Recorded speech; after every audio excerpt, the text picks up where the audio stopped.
Yo guys, welcome back to the channel. A bit of a different video today. I wanted to try something new that I've never done on the channel, and that is to break down like my thought process and my thinking when I am riding like a big jump line. I know a lot of people following these videos on our channel want to learn how to progress their jumping skills, and anyone who rides a mountain bike, most people from my experience, always want to improve how they jump, how bigger jumps they can do. They want to get more like steezy in the air, be more stylish and stuff like that. It's just cool, and jumping just feels amazing.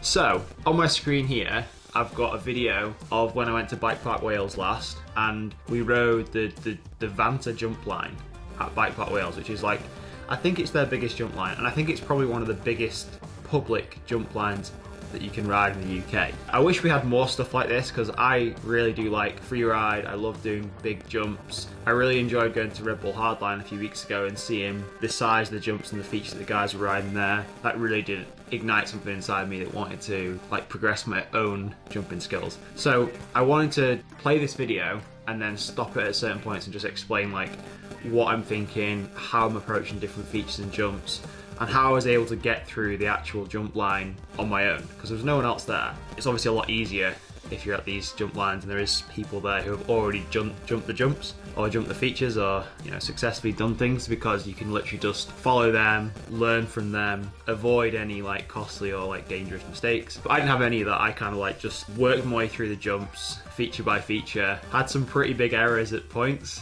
Yeah, we learnt a lot. So I'll just get the video up on my screen. So when we actually went to Bike Park Wales, we got there and there was actually a bunch of lads already riding the jumps, these lads here. And they were doing what I was wanting to do. So they were sectioning and working through them together. I think a few of them had already had like some pretty big crashes. So they were like trying to keep it pretty relaxed. But when you get a group of lads together, like the send can get wild, like, because everyone's like urging each other on and spurring each other on.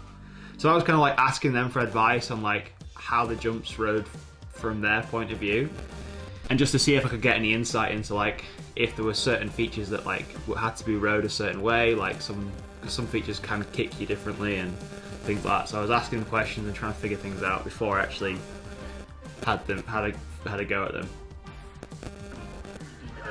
You can get away with that one in that deep. This guy was being pretty vague. He was like saying, yeah, just hit them all in one go, you'll be fine. So I was like, okay, alright. Didn't really give you much insight, but okay. Does it send, do you have to do anything like that? Like, do you just take you? Or? Just jump it. Just kind of let it ride you. This one's the one that's the bit you need to go quick for. So one thing about Vanta jump line, if you've ever been here, the jumps are all very different. Usually when you go and do a jump line, from my experience, you do one jump and that's kind of like a pre-qualification for the next jump. You jump one jump, then that's kind of like the tick box to jump the next jump kind of thing. This was a little bit different because you had to like brake and change your speed and angle and everything on every single jump. So if we go to the first run in, this is the first time I hit the first few jumps, okay? Out the start, round the corner, a little tiny jump, kicked me a bit funny. And I actually took off that second jump. Basically the jump pushed me towards the banking and it like caused me to go so stiff in the air, which wasn't a great start for me. It also taught me like how this jump was going to, like how I had to actually ride this jump. So this is the second run, and right before I was about to drop in, some guy had a massive crash, which Amanda actually got on video.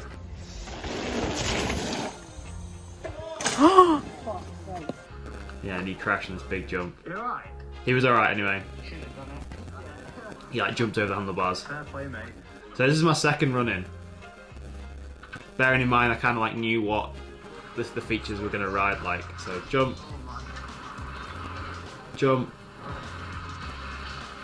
Okay, so I felt like I had the speed for the third one. For me, like I have a very like methodical way of ticking off jumps and doing features. Some people will just ride through these jumps. So like if they get one jump, they'll be like, right, next one, and just, see how far that goes. For me though, I like ticking off features one by one, especially on a jump track like this, because I've never jumped the jumps before. I want to make sure I get every single one perfect. It was very weird because you had to like turn into the jump, so it wasn't like straight.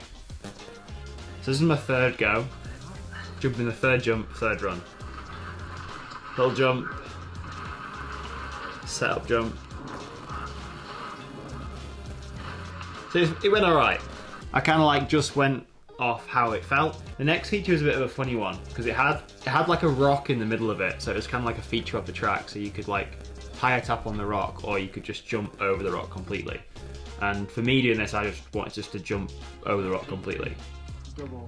So I had a look at the feature. Or tie a tap on it. I think with the speed you come in at that, you could just coast over this. Oh yeah, I would not sing that. No. So on first like looking at it, it actually looked like you could just literally roll in with the speed you had the jump before it and just coast over it. But that wasn't actually the case. Like the speed was, I completely got the speed wrong, which I'll show you now.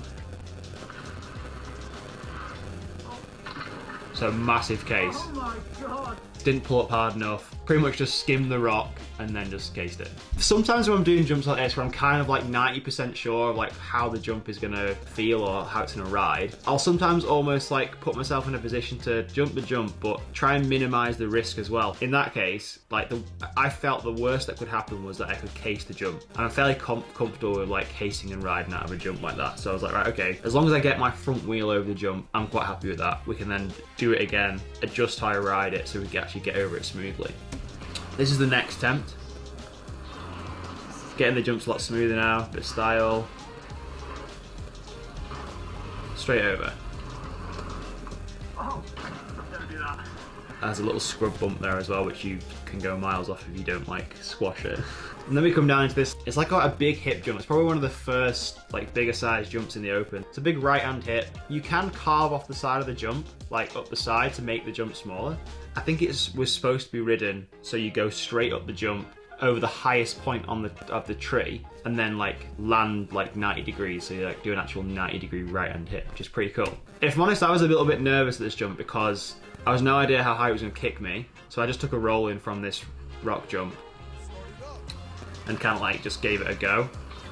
Came in.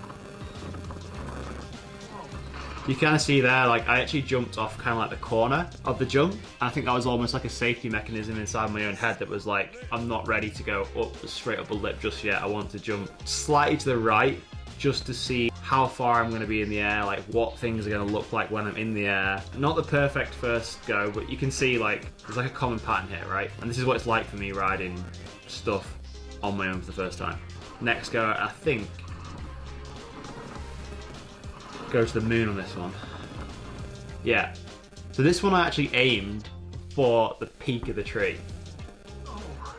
Still not perfect.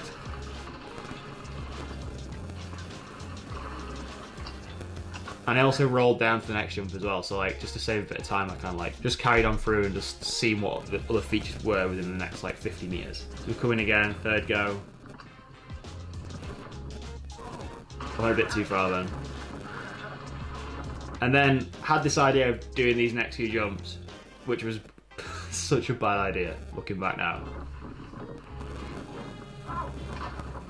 So another massive case. I had no idea how it was going to ride, just kind of like went for it. Knew that the worst case would happen would be just a rear wheel case. Fine, I could deal with that. And then walked up and asked Amanda like what she thought of it. She gave me a bit of advice of what it looked like from her. One good thing as well was she was filming on a phone, so I had like third-person footage of all the things I was doing, obviously for the YouTube video. But it also helped me as well re-watch the videos back, and like I could see like I wasn't doing correct or what I was doing right, and how I could like adjust it for the next attempt. So I'm getting a bit more comfortable now.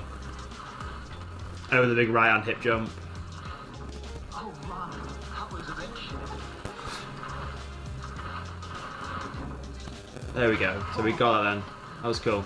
That jump you have to kind of like pop quite high. It's quite a cool feeling because you're like, it's like an S in the air. So you turn right off the lip and then you want to almost land the opposite way into the left. It's kind of cool. Okay, so starting a bit further down now. I think I missed this jump out. Yeah, so just to get into the flow of things. So step on, step off. Oh, that's a good feeling. No, this is quite a long jump.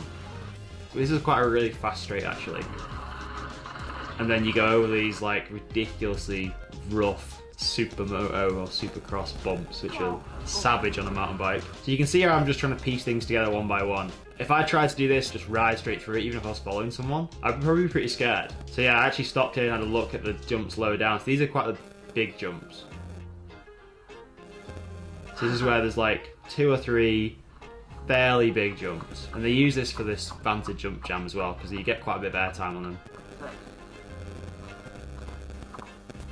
And with these jumps, actually with any jumps, I don't know about you watching this, but 9 times out of 10 on like most of the time, I can look at a feature and decide within like a few seconds whether I have the skill and the confidence to do it. If I know without a doubt I can jump something, I'll go and do it. There's not even a confidence barrier. I can almost like visualize and see myself doing the feature or the jump. So there's no like fear, there's no like what if, it's just like I can visualize myself, the speed I need, how it's gonna feel riding up the takeoff, how it's gonna feel in the air.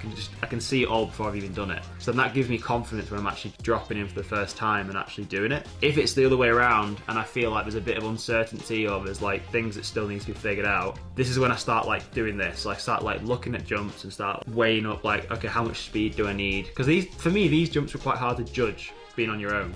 So this is the first run that I rolled into it. So fairly confident, little setup jump, cool right hand hit, 2 berms, and yeah, didn't feel right that first run. Around there with some speed. Second run, hip jump.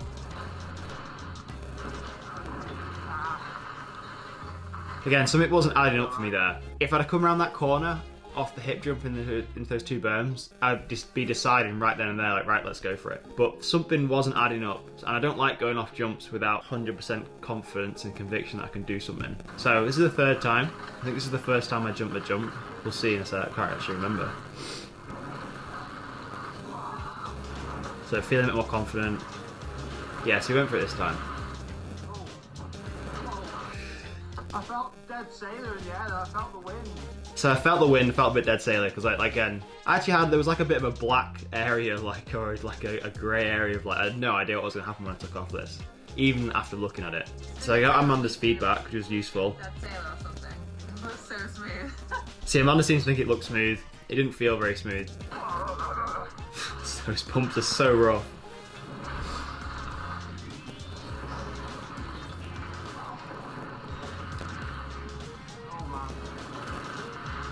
I went for the second one as well. I actually got caught by the wind there. It was pretty dangerous. I said to myself, like, if I got the first jump okay, I would just go for the second and see what happened. I kind of like had a look at it before, which you didn't see on the camera. It was very much similar to the first jump, but for some reason, as soon as I took off, the wind was a little bit funny. I can't remember if there's any wind socks around here or anything. Usually there's wind socks on big jumps, so you can actually see like what the wind is like when you're higher up. Usually the wind on the ground level is way different than how it is like 20, 30 feet in the air. So the wind just took me on that, and it's the worst feeling ever when you go off a jump and you're caught by the wind, because you've like nothing you can do. Yeah, you just have to, it's horrible, horrible feeling. So now I kind of knew what to expect. We came in again, jump, hip jump.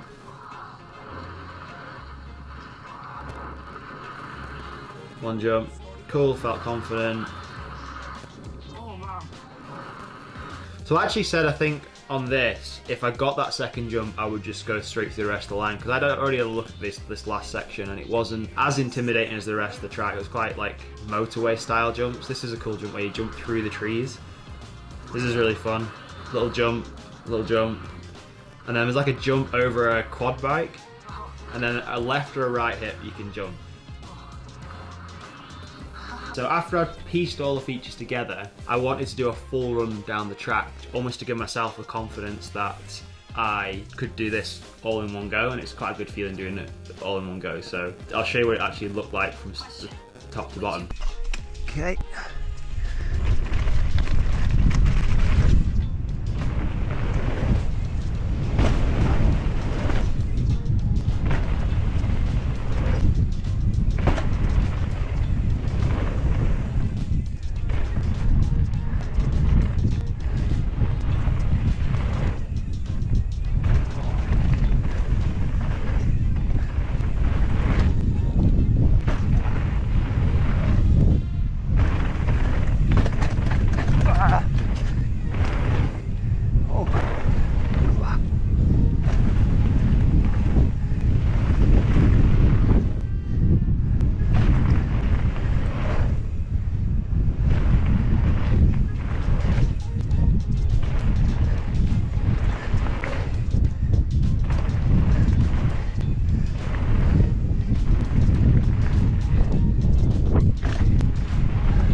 So that was kind of like how I approached doing a jump line like Vanta at Bike Park Wales. I do wish we had more progressively big jump lines in the UK, or even just anywhere to ride. Jumps get so big in public areas, and then they don't really get any bigger unless you get invited to certain like private events, where obviously that's almost like invite only, where riders only get invited based on their skill level, which is obviously how it should be, because you can't just have everybody riding like, or trying to attempt riding jumps at say like Red Bull Hardline or Rampage or anything like that. Riders have to be vetted. It would be nice if there was like a stepping stone to get from say jumps like Vanta to like the next level.